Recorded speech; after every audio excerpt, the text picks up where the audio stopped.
Good morning, everyone. My name is Adero Robinson, and I proudly serve as the Executive Director here with City of Columbus. And I'd like to welcome you to this edition, this episode of the Red Jacket Roundtable. So the Red Jacket Roundtable is a series of conversations with nonprofit leaders in Central Ohio to discuss the important topics related to youth development and advocacy in our community. And I'm really excited about this episode because we have somebody here who I go way back with, really good friend of mine, one of my brothers. Our guest today is Mr. Steve Stevenson, who serves as the Vice President of Field Service for A Kid Again. So the mission of A Kid Again is to foster hope, happiness, and healing for children with life-threatening conditions and their families. The mission of A Kid Again is that every child in America with a life-threatening condition can be a kid again. Steve, welcome, man. Welcome to the show. Welcome to the episode. What's up, my brother? It's a pleasure, man. It's a pleasure. Good to see you. Love seeing you in that seat, man. Love seeing you in that seat. I love seeing you in that seat. We go, I think the folks that are watching this episode, we go way back. I'll really quickly, Steve was one of my introductions to City Year. He was my team manager back in the mid 90s, and we've been good friends and brothers ever since then. So let's start off talking a little bit about your trajectory and how you got started in this work, because you've been in it 30 years, nonprofit work and youth development work for 30 plus years. So tell us about how you started and, how you came to be a VP of Field Services at A Kid Again. So we really got to go way, way, way back. Born and raised in Pittsburgh, to a single mother who was actually the head of Parks and Recs in Pittsburgh. So I grew up in the rec center. I grew up around youth development. I grew up with a role model that kind of showed me the importance of giving back to the community. So it's always been in me. So from all them years back then, my first job was, 14 years old as an assistant camp counselor for a day camp that serviced underserved children in the inner city of Pittsburgh. And I did that job all the way up to my college years. So, I had the opportunity to see what it really meant to develop young people, even when I was developed myself.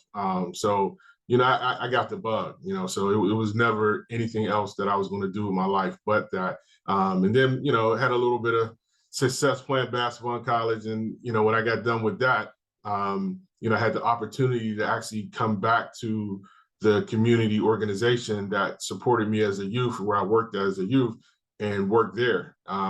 Fresh out of college, I was able to do that.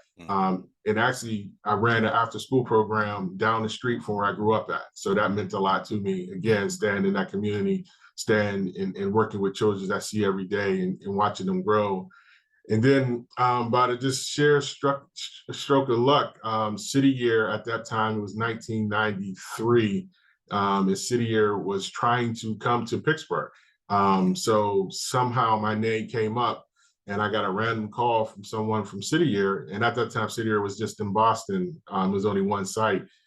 And they asked me, hey, would you be interested in coming to City Year and being, back then we called them team leaders.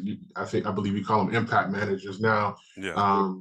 And I looked into it a little bit, and I said, no, I actually want to be in the actual program. I actually want to be a core member. And they thought it was a little bit nuts, but I thought it made sense for me to actually know what I'm getting into from the ground up. So 3 weeks later, I'm in Boston, Massachusetts, making $79 a week. Just left an actual real job, total walked out on faith. And, it was the greatest decision I ever made. I was able to be a core member for half a year. And then at the end of that year, they asked me to go to Columbus to help start up the City Year Columbus team. And I went there, and I had a tremendous team. And that's, I got to meet you in my second year. And out of that, I don't think people realize how amazing City Year, especially City Year Columbus is. And when you think of the landscape of Columbus, because out of that initial program, we have Adero, who is, doing amazing work. We have Priscilla Butler, back then, Priscilla Tyson, now city councilwoman, did amazing work for the city. We have who I call Pops, Senator Herschel Craig, was also part of that staff and is doing amazing work. And now we have Lourdes, who was a city councilwoman who actually was a 17-year-old core member of mine back in the day. So that particular city year beginning family is doing amazing work in Columbus, and they're all doing great things for the community. And I stayed in city year for about 19 years, having the pleasure to work to start city year in Cleveland, had the pleasure of starting city year Detroit, had the pleasure of then working in the city of Philadelphia, and then had the pleasure of supporting and sort of rebranding City Year Louisiana, which eventually turned into City Year New Orleans and City Year Baton Rouge. And then I took my talents, as LeBron said, and I went to the YMCA, where, again, it fit right into what my passion was. I was able to take over the Ward YMCA, which is one of the oldest historically Black YMCAs in the country. And when I took it over, it was in tough shape. It was about a $294,000 negative branch, but it had so much love and so much character within the community, in the Near East community. So we were able to bring people together. We were able to build. I was able to raise a couple dollars, and at the end of my stint, we were able to kind of bring the branch to a profit, which it had for the first time in its history. So that's something I'm very proud of, along with the amazing board and staff that I worked there. And then me and Adero, we kind of have the same godmother, Janet Jackson, and she basically told me that the Columbus City School District needed me, and Dr. Good at the time was the superintendent, asked me to come over there to create a mentorship program for the students in Columbus City School District.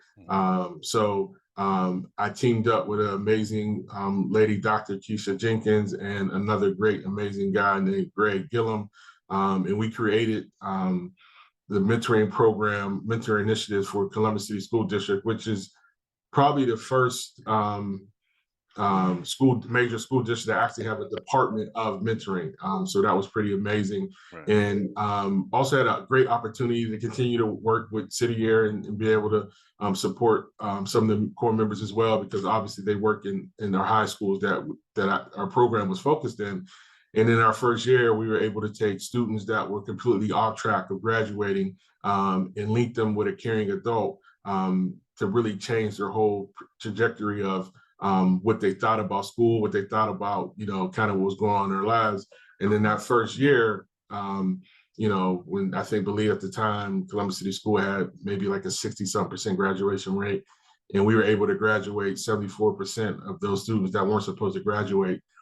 And then by year 4, we graduated 97% of those students who were off track. We were able to get them through graduation by simply putting a caring adult in their life, a caring adult that helped advocate for them, was there for them, met with them every week, were at all their accomplishments, and helped in their 3 core areas that I know City does a great job in, is attendance, behavior modification, and actual academic success.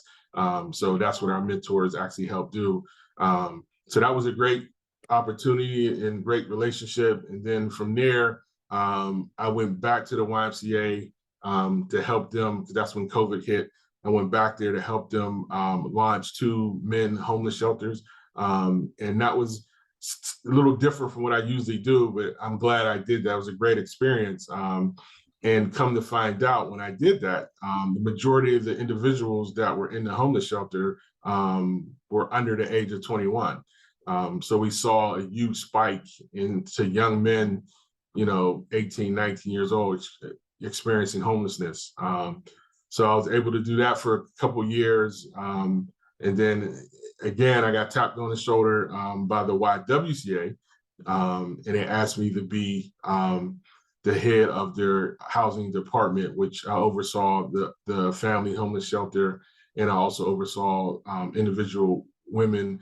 We had about 91 one-bedroom apartments downtown in our facility that house women with some type of disability. So that was, again, a challenge, a stretch, but also an amazing opportunity to support and link with a different aspect, and I was able to use different skills. So I did that for about a year, and then a kid again came out of nowhere. I saw it somewhere, and I saw that they were hiring a vice president, which was a new position they created. So I gave it a shot, and I got the job, and it has been the greatest experience of my professional life. Yeah. The work I'm doing now, I can't even tell you how meaningful and how just amazing it is to see these kids just have fun, to see the relief Right. from the Right. parents, um, to know that they're able to have a totally free experience, that they can actually take their kid and their whole entire family. One of the things about a kid again, which I love so much, is that we service the whole entire family, and we service and do something with them every month. So it's not a one-shot thing. We literally do something every month. So we provide hope, because basically a kid always has something to look forward to, regardless of where they're at in their with their physical situation or their medical situation. They always know there's hope. And even if they're not able to come out to the actual adventure or event, we send adventures, what we call ventures in a box. We send it to them. So we make sure that we are looking out for them, helping them, supporting them. And also something great that we do is, unfortunately, if a lot of our kids pass away, when that happens, we call it that they got their wings. Their entire family and their entire siblings stay with us.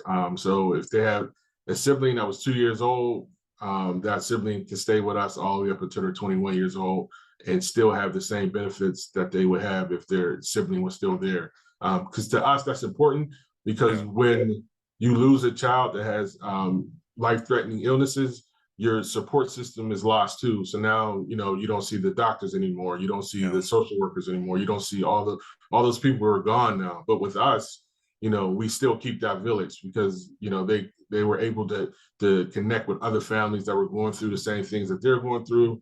Their children were able to connect. So, they're able to stay in that family, stay in that village. So that's something I'm very proud that we do.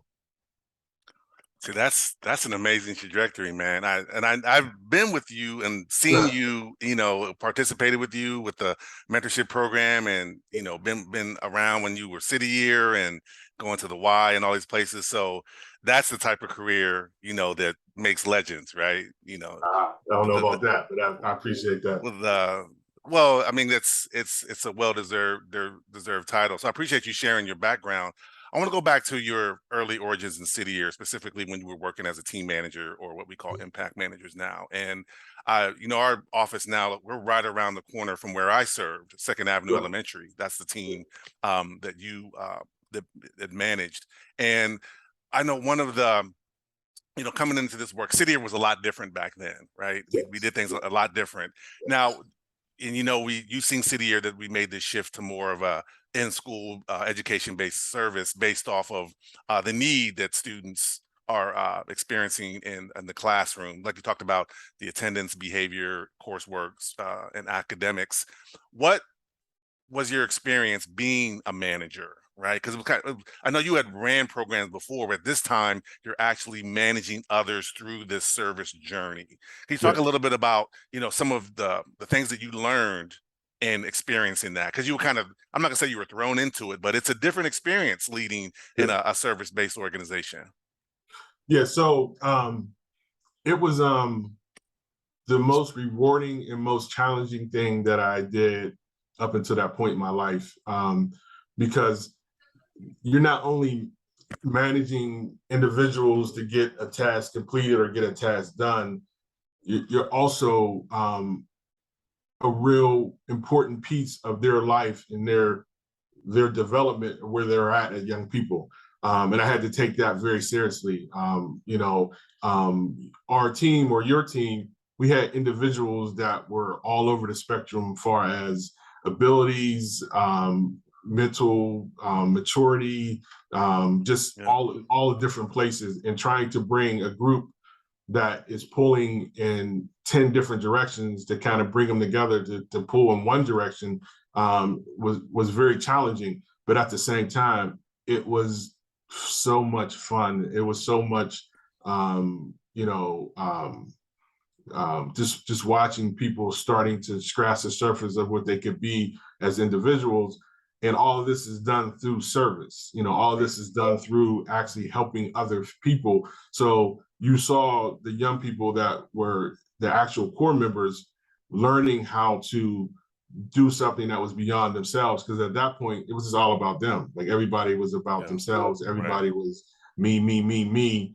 And you actually saw those layers kind of peel off, and they started to understand, like, oh, what we're doing is way more important or bigger than what I am as an individual. Look what we can accomplish together. You know, and you know, you have, as a manager, you have to work through arguments, frustrations, anger. There was times when the actual service site wasn't doing what we thought they should do, and they didn't think we were doing what we were supposed to do. So as a manager, you had to negotiate and manage through all that, and at the same time, make sure you're positive, that your team always see you in a positive light. So they don't feel, you know, because a lot of times they'll feel the way you feel. So if you allow yourself to be negative or frustrated or angry, you know, they're going to take that on as well. So I always felt like I always needed to keep the team up, keep them upbeat, keep them challenged, you know, and at the end of the day, they all knew that I would do any and everything for them. And I did that through actual action, not words. Right. You know, I was always a big, you know, a big thing for me, especially back then in the early development of my leadership skills and techniques. You know, I always wanted to lead through example. So, you know, I never told the team, you have to do this. I would show them and then say, hey, this is what I need us to do. Right. So that helped me a lot back then. Right. You know, I remember, you know, we don't really do this anymore, but we had our basic training academy, right, where we went off site and we did something, right? And we still do the basic training, pre-service training, but we kind of do it here locally. We went away to a camp. I remember that. And I remember when we had our team, and you talked about all in these individuals coming together. It was about me, what my motivation is as opposed to the team motivation. And that was a challenge. And it's, you know, somebody asked me about that experience, and I said, you know, remember there's that show, like reality shows where you bring all these people together to try to do something like the real world. That was like the first iteration of those things. People coming from these different backgrounds, these different motivations. We don't know each other, and we're trying to figure this out together. And we had some pain points. And I remember you was like, sometimes you're like, okay, how do I get these folks to work together? And the one thing I remember is we were doing, the younger folks don't know about the PT, the physical training. We had to get certified in that. And I'm like, certified in PT? What is this? And so we had to learn these PT moves together. And it was like 90 degrees in this big hot field, and we're arguing with each other. And you can say about like this, let us figure it out, right? And after a while, we figured it out. It took us a while, but you allowed us to, and not try to interject, and you were coaching in a way that allowed us to learn how to work together without you forcing things on us, right? Or how you doing it the way you thought it should be done. And you said that, I remember you said, there's gonna be times I'm not gonna be around. You're gonna have to figure things out on your own. I may not be in the school, or I may not be around you all the time. And that's something we took with us when, Stevenson in the school. We had to figure this issue out on our own, right? We can't always rely on our manager to do everything for us. He can set us up, but now, so that's a lesson that I learned early on, how to be able to work with teams and build. So, kudos to you for that, brother. No, it was funny about that there. And you remember the movie with Bill Murray when they were in the Army? Stripes. Yeah. That whole philosophy came from Stripes. Yeah. Because I literally was like, you know what? I'm gonna let them tear each other apart. And that we literally tore each other apart. But what came out of that, and you were one of the leaders that came out of that, and that's also what I wanted to see.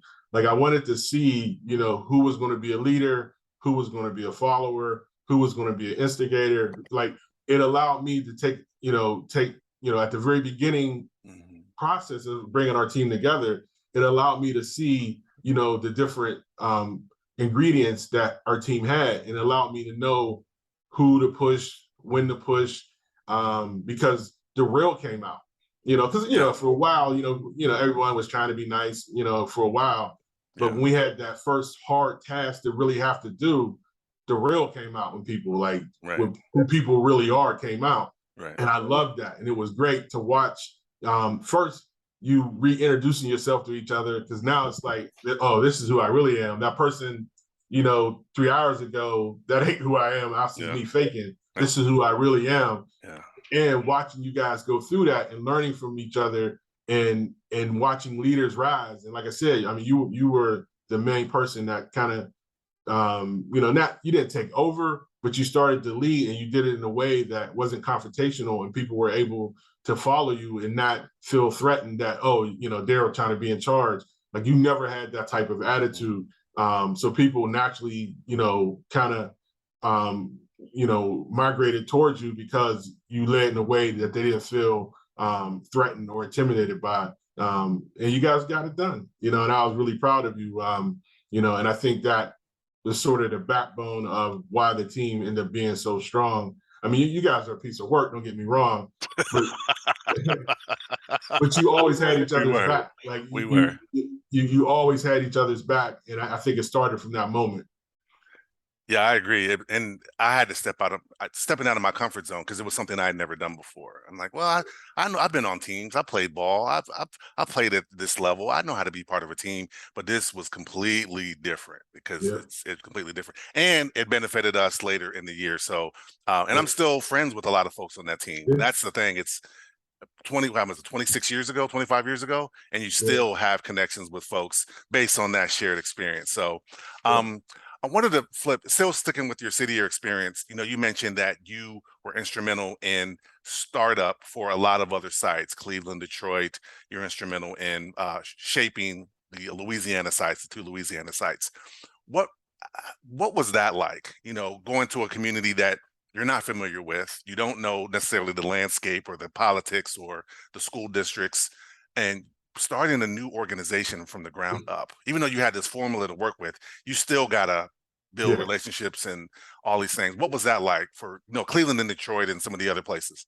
So, contrary to belief, we really didn't have, it wasn't as structured as you might think it was. Oh, okay, okay. Um, it was it was hard. It was probably the hardest thing I've ever done. I'll talk about Detroit in a second. Cleveland was actually a little easier than Columbus. Columbus was challenging because it was just the first. It was the first time the organization went anywhere outside of Boston.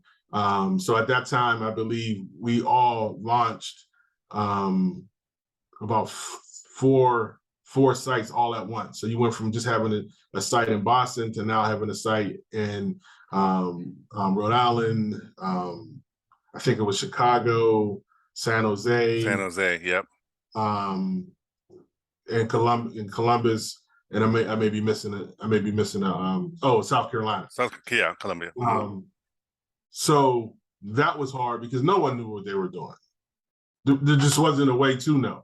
We had thoughts at the time. Priscilla was a huge help because she was well connected with the city, so that helped out a lot. But that was challenging. And then Cleveland wasn't as challenging because we had what we call the Bicentennial Commission in Cleveland, who was an organization that was that's when the bicentennial was about to happen, and they basically hosted our startup.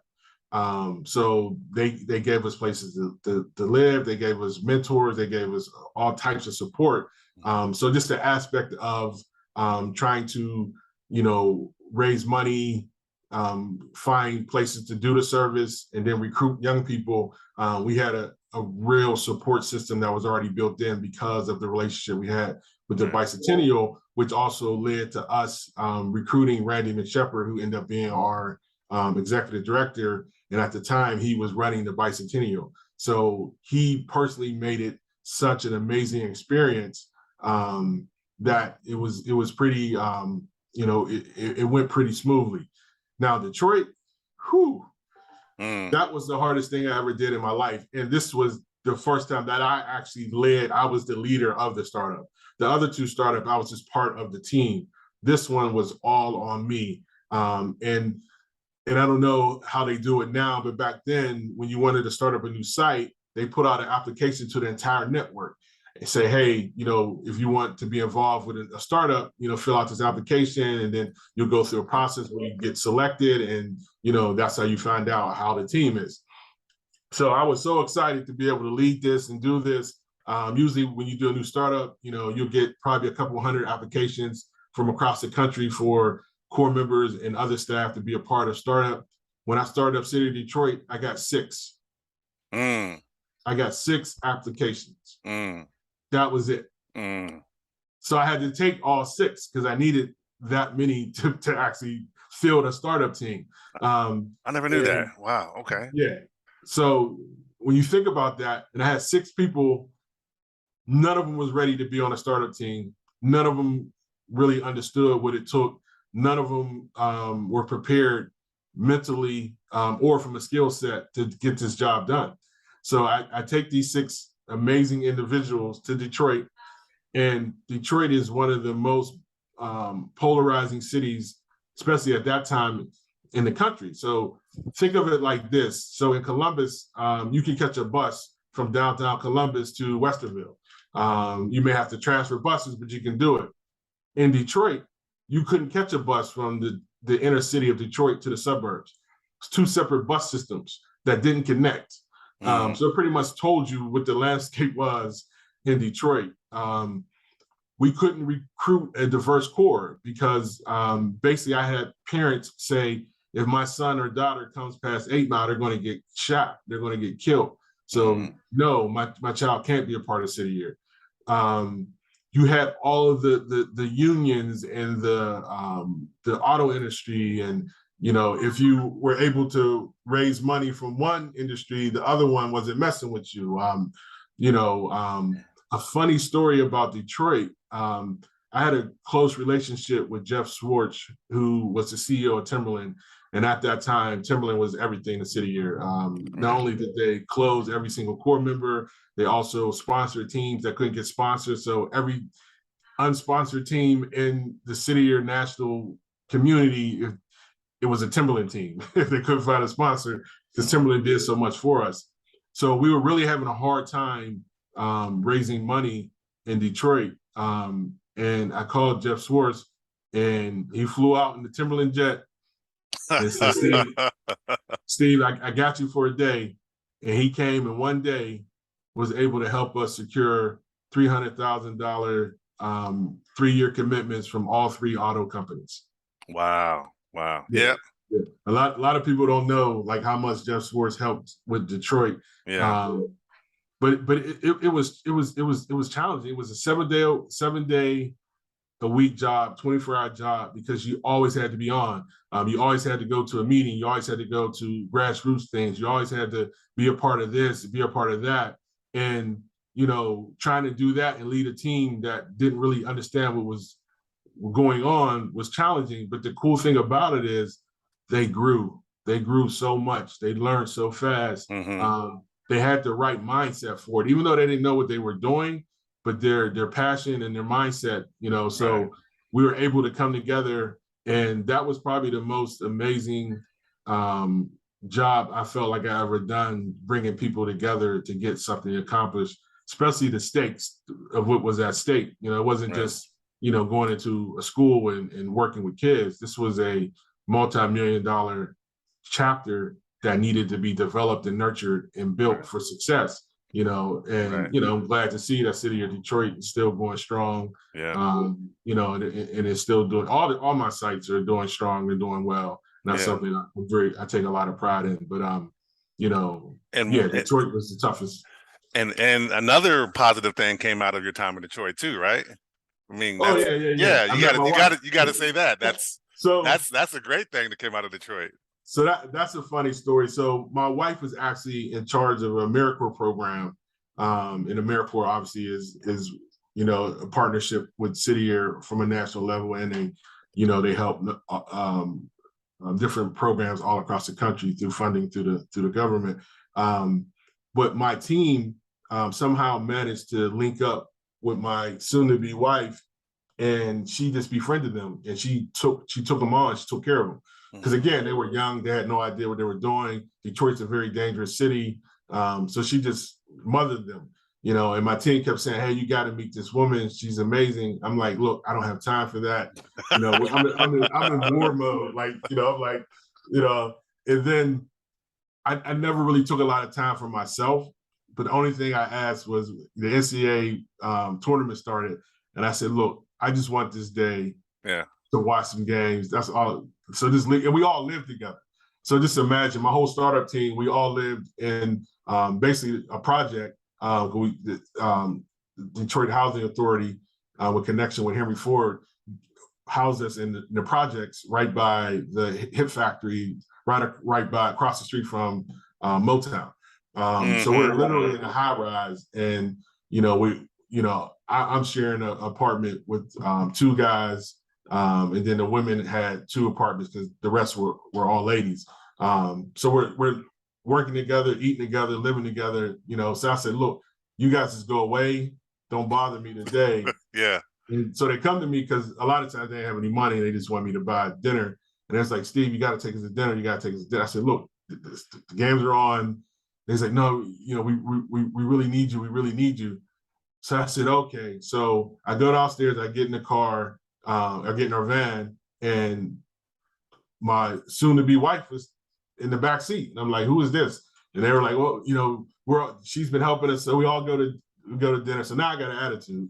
We go to dinner. I literally did talk to her the whole entire night because I was just mad that they had me out. So after it, I kind of felt bad. So I sent her a note and invited her to another event. And when she came to that event, I apologized. And 23 years later, there you go. Okay, yeah. We're happily married. But I met my wife in Detroit, so that was an important stop for me. That's a great story, man. All that, this great. Because I didn't really, some of the things I didn't even know. I thought I knew all the things, and those are some new things I didn't know. I'll tell this really quick story, and this is for those that are going to be watching this to understand what type of person Steve is. So when he was my manager, my team manager, I was having some housing. I was housing insecure, right? I didn't have a place to stay, and he said, "Hey, man, we have a room." So Steve was staying with another good friend of ours, was in City Year, Cliff Vance, right? Another good friend of ours. He said, "Come stay with us. We have an extra room," right? And I was like, "Really? Just pay us, this little bit of whatever. I know your stipend's not big, but give us a little bit of this, and then come to this extra room, right?" So they let me come stay with them, right, in that extra room for the remainder of the school year. And I'm like, oh man, this is great. So I got a chance to earn two additional brothers, Steve and Cliff, and they taught me so much that we played around, they joked, I was the younger guy, so they gave me grief, they would rag on me or roast me, but it was cool, right? We had a good time, and 25 years later, we're all still, really, really, really good friends. So that was a great story. And so you've done that a lot for other folks. And it wasn't just for me. You did it for other folks that you managed or supervised or just connected with, right? Yeah. So that's... Yeah, it's interesting you said that. Every city that I've been in, a core member or someone I took in. And it's really just about, especially with you and what you was going through. I mean, you're just such a good person. And you were so strong in dealing with what you're dealing with. It was a no-brainer for us. And actually it was against the rules. we didn't talk about that. But that was one of those times where you had to use common sense, just had to use common sense. It worked out, and, nobody got in trouble or anything, but, it actually ended up changing a lot of those rules anyway, because they didn't make sense. Right. But it was just the right thing to do. And you benefited us, you were our little brother We took pride in all your accomplishments. You were one of the leaders within the organization already at a young age, which was, because we were young too. I'm only a year or two older than you. Right. Right. But it was just amazing time watching you develop and become, we already knew it, we already seen it. But to your point, 20 some years later, to see where you're at now and see everything that you accomplished, and you're still giving back, like individuals like us, individuals like you, you know, we don't look at it as, career climbing or, Right. Right. clout chasing or whatever it is. We look at it as, what can I do to help?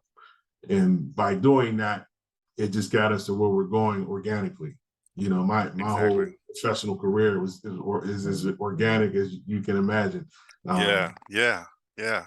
And like I said, I followed that model because mine's been organic as well. And so you say, City Year was one of the things that changed the trajectory of your life, in addition to what, your mother and the work that you did in Pittsburgh. And I feel mine's kind of modeled after what you all were doing, and kind of listened and sat back and saw how you all were leading and trying to model some of those things. But I'd be remiss, man. We're gonna get off the work for a second. Yeah, you NCAA. You're a big basketball fan like me. We played a lot of ball together. I've known your history as a ball player. And for those that don't know, if I was going to compare Steve's style of play to somebody, and this has been repeated from other folks, Larry Johnson. You go look up Larry Johnson from UNLV back in the day. Charlotte Hornet NBA player. He had that style. So I would always bring Steve and say, "Hey, come play ball with us. I want to see what you can do. You said you were good. Let's come see." And they were like, "Don't bring him up anymore. Daryl, don't bring him. He's making us look silly. We can't stop this guy." I said, "As long as he's on my team, I don't care what. I don't care what happens. I know you can't stop him, right?" So talk a little bit about your love of sports, and particularly basketball, because there's a lot of that infused in your style of leadership and your career as well. So as a young child, I was actually better at football than I was at basketball growing up, but I didn't have the same passion for football as I did for basketball. So at 8th grade, I was 6'1", 220 some pounds as an 8th grader, with a 40-inch vertical leap. They called me Fawn, freak of nature. And in high school, I ran like a 4.5.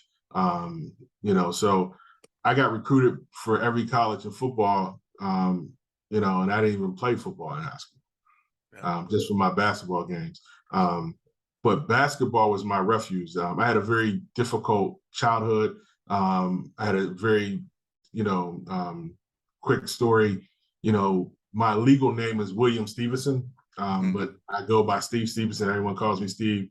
And the reason is that I'm actually named after my father, who I had a horrific relationship with. So I didn't want his name, but my mother wouldn't let me legally change it out of respect for him. I mean, she was just an amazing woman. Everything he put her through, she still had that same respect. So he really fueled my basketball career because I played out of anger. I couldn't do anything to him, so I would take it out on the basketball court. And I was a very ferocious basketball player. Like I was very physical. I played very hard. I was the guy who always watched the other team's best player, and I would try to destroy him. So growing up playing basketball, that was just my refuge. And I was never the most talented. I was never the best, but everyone always wanted me on their team because how hard I worked. And I took those work ethics with me beyond the court. I started to realize, in every team I've always been on, I was always the leader. I was always the captain. I was always the leader. People always followed behind me. I was always the teacher, and playing that type of basketball, even through my college career, I'm still, I think, top 4 all-time leading rebounder at Point Park College, where I went to school at. But I'm only 6'2", I played power forward. So just I was always the underdog. When I would go to courts or go play when no one knew me, I would never get picked because they just assumed I couldn't play because I was kind of big and, the big dude, he can't play. And then when I get on the court, I would just make them pay. Even Daryl, your story is funny because your people didn't think I could play. They were. No, I remember. Like, nah. We have our crew. And then I said, okay, fine, that's fine. He can run with me. I'm gonna just give him the ball every single time. And by the end of the day, you can. And I literally remember this. The guy who ran that court, who would at one of the recs or whatever, he said, Adero, man, you can't bring him up here again. I said, when he's in town, he's gonna come and play with us again, right? They were like, damn, he's killing them. He's killing them. So yeah. But that was just part of, for me, it wasn't that I was trying to be the best. I knew I wasn't the best player all the time, but no one was going to outwork me. Right. That's just a mentality I always had, and that's the mentality that I took. And it's funny now because, living in Columbus now, and I befriended a lot of, Columbus greats. The George Reeses, the Scooney Penns, the Michael Reds, and all these great guys have no idea that I could actually play. Because I'm 57 years old now. Yeah. So, they're just like, Steve, man, you couldn't play, then every now and then it'll be someone near that I knew back from the early 90s. They was like, oh no, dude. Like, yeah. Like, nah, if you just saw this dude 20-some years ago, they were like, man, you can really play. I said, yeah, I was okay. I was okay. Yeah. But yeah, that's always, and now with, and you talk about coaching, I was never a good coach. It's almost like the Jordan or the other, like, because I was too, or the Magic, like I was too competitive, so, right. When I tried to coach, I didn't have the patience, which is ironic because I'm the most patient person in the world when it comes to working with children and comes to my professional life. But when it came to basketball, I just didn't have that patience to be a good coach. So I was always a good person for advice, so I was able to help a lot of young people get to college, get to professional basketball, get to play overseas. I've always been someone to support that, but I never was a good coach just because I'm too fiery. I take it too seriously. But when you're passionate about something, that's how you got to be. Right. Absolutely. And I love how you made that correlation to being putting it all on the floor and then having the same mentality in the leadership and the positions in your professional life, your athletic life, personal life. All those things are melded together. So that's a cool story, man. I'm glad you had an opportunity to to share us with your trajectory. I want to, before we wrap up our time together, what would you share for some of our young folks that are looking to build their leadership or build their opportunities to be in those spaces, have those that organic growth that you did, because it takes time. Some folks want to see it happen like this, and for some folks it does happen like that, but for others like myself, it's taken some time to build organically. What do you say to young folks or folks that are still building their leadership profile? So the biggest thing is don't close any doors, because a lot of times you'll get presented with opportunities or presented with things that they may not have an immediate financial or credible gain in your mind, but at the same time those opportunities could build other things. Like I tell people all the time, like I'm very good at building relations with folks, but that's because I talk to everyone, and I never look at anyone based on their circumstances or where they're at as, oh, I don't need to talk to them. Like I'm talking to everyone, and by doing that, it allowed me to connect with people who have been able to do things in my life that at the time I never thought that they were capable of doing. And in actuality, at the time they weren't, but they remembered that connection with me. They remembered that conversation with me. They remembered, and when they went off to do their thing and they got to be successful or whatever, the first thing they did was call me, was say, "Hey, what are you Yeah. doing now?" Like, Right. I, I've been blessed and never really had to search for a job. Jobs kind of always kind of find me because of the relationships that I've made. So the biggest thing is, just be open to opportunities. And the hardest thing to do is, because we live in a microwave society now, is to be patient. And the other thing I would say is find something outside of what you do that you're passionate about, that can bring you some type of resources or income. Like, I do, I do property, and I do other things, because I never want to be in a situation where the only way I can, keep my family lights on is by working a 9 to 5. I work my 9 to 5 because that's what I'm passionate about and that's what I believe in. I'm one of the few people that wake up every morning excited to go to work. Like I'm excited for what I do because I know that what I do affects so many people in a positive way. So, one, don't be afraid to network, communicate, talk to folk. Someone may say, "Hey, would you mind volunteering for this small little thing?" You're thinking to yourself, "I'm too important or I'm too big to do that." That's a mistake. If you have the time to do it, do it. Not only it's the right thing to do, but you never know where that may lead. You never know who you may meet there. You never know who you may touch. You just never know. So don't close doors that you don't even know that have been open. And get a side hustle.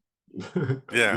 Hey, get a side. I've been teaching my daughter. My daughter's 21 years old. She's been running her own company since she was 11.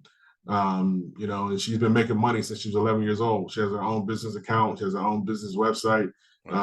Literally she could pay for college herself if she wanted to. And if she ever wants, hopefully she don't, but if she ever wants to walk away and just focus on her business, she can do that. So I taught her at a very young age to always have a side hustle and just do what you're passionate about for your career, but don't depend on that to make a living. So that would be my advice. There you go. Some words of wisdom from the legend. I'm gonna call you the legend. That just Ball means I'm court. old. I used to give him the business a little bit. I tried, but he's too big for me. I could never stop this man. But yeah, man, thanks for spending time with us today. I think this is a great conversation. We always get an opportunity to connect, even outside of work, because we've been cool for so long. But I think this episode gives an opportunity for folks to learn a little bit more about your motivation, background, your origin story, and your leadership style and how you were able to grow that, and the people and the relationships. That was a big thing that I thought you touched on just recently there, is building those relationships, genuine relationships that they last. And it's not about necessarily what you're going to get out of it. Oh, I'm only going to have a relationship with you because I want something out of it, right? That's not the way to look at it. It's the way that you talked about, right? Because you're genuinely in the business of helping others, and that's always reciprocal when you're genuine about that. So I think you dropped some great gems on us, and it was really cool for you to share some things about your background that I really didn't know that much about, and how you started the sites and how you looked at your leadership style and grew that. So we really appreciate that. And for this episode will be streaming. It will, once we download it, it'll be uploaded to Facebook. We'll make sure we tag Steve and all the other. I'm gonna make sure we tag all the folks that we have in common so that they can also get an opportunity to hear more about your story. I think folks know a lot, but they get a chance to get deeper into your motivation for leadership in this work. So thank you for your time today, brother. And real quickly, thank you for what you're doing. Thank you for I think this podcast is an amazing idea. Again, it's just how you always are able to think about supporting and helping other people. So this is right up your alley. You do a great job. I've listened to all of them. They've all been amazing. So again, thank you for what you do. Beyond being my brother, you're someone that I look up to as well. And I really love what you're doing. I love the seat that you're in. And anything I can do, I'm there. Yes, sir. I appreciate it. And for those who are interested to learn more about Steve's organization, Kid Again, where can they go to learn more about kind of what your organization's about. Kidagain.com. I'm sorry, kidagain.org. Very simple. Just all lower caps, kid again, all one word, .org. Okay. Please, check it out. I'm sure they'll have a link to me on here if you want to get a hold of me. Absolutely. I love talking. I love talking about a kid again. If you want to get involved and do some volunteering or just touch a kid's life in any type of way, I will definitely be a vehicle for that. Absolutely. This one of the greatest leaders of our generation in this town. So appreciate you, man. Like I said, this will be broadcast very soon. So make sure you check it out. Appreciate you, brother.